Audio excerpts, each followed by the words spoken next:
What's up guys? Magandang hapon sa inyong lahat.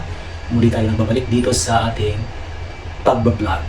At this time, meron tayong i-unbox yung in-order natin na gamit. Personal natin na gamit. So let's go! So ito na po siya. Dumating na ating i-order from Temu. Okay, so let's go. Open po natin. Ito ang ating in-order. So, yan. So, 4 na item. So, una, meron tayong electric main shaver. So, made in top quality ang sabi. So, ito po siya. So, yan. Yan yung pangalawa. Ito.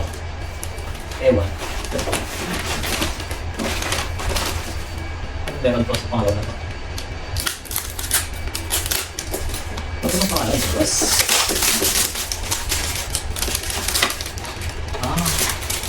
Ito po yung para sa kalyos. Para sa kalyo. Yung para dito guys. Yung cream for kalyos. So yan. Then, parang tatlo, itong foot polisher.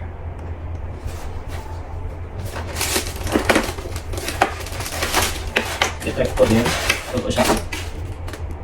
Yan. Para dito sa natin na para dahil sa sobrang init dito sa bansa ko.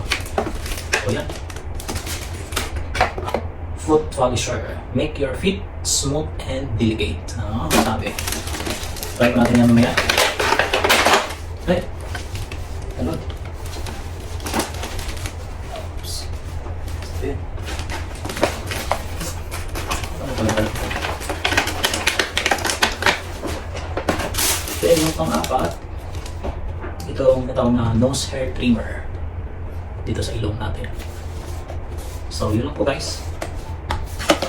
Ang ating unbox ngayon. Ito siya.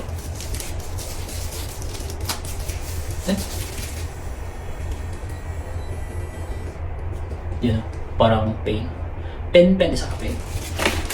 So, try ko natin mamaya kung okay ba itong mga personal na gamit kasi mga gamit ko nasira na yung dahil sa battery pa. Mas mabuti yung electric siya kasi i-charge mo na.